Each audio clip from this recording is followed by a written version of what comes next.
नमस्कार मेरे प्रिय मित्र। आज मैं आपको कोडेक्स गिगास, जिसे शैतान की बाइबल भी कहा जाता है, के आकर्षक इतिहास का पता लगाने के लिए पुराने समय की यात्रा पर ले जाऊंगा।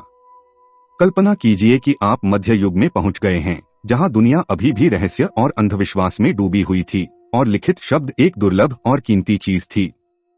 कोडेक्स गिगास एक प्राचीन पांडुलिपि है, जिसके बारे में माना जाता है कि इसे 13वीं शताब्दी में बोहेमिया में बनाया गया था, जो अब चेक गणराज्य का हिस्सा है।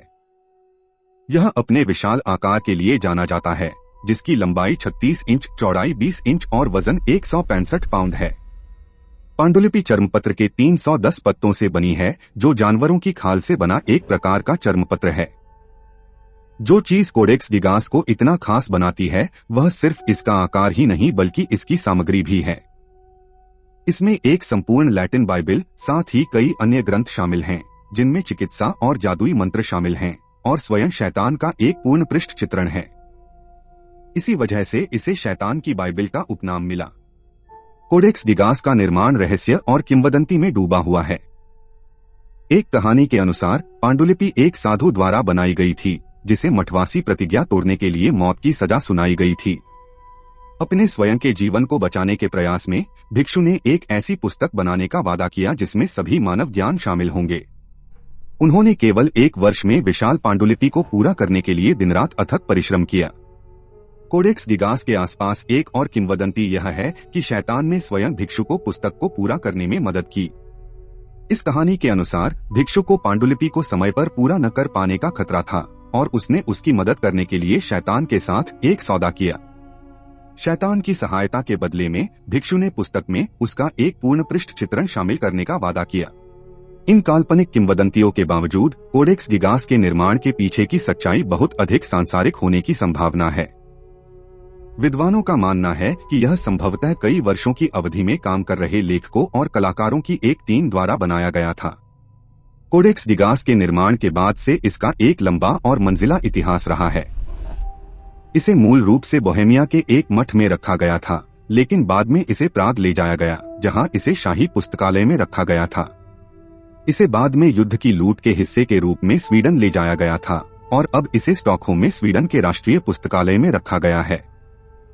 सदियों से कोडेक्स गिगास बहुत अधिक आकर्षण और अटकलों का विषय रहा है। कुछ लोगों का मानना है कि यह शापित है और जो कोई भी इसे धारण करता है वह दुर्भाग्य और त्रासदी को भुगतने के लिए अभिशप्त होता है।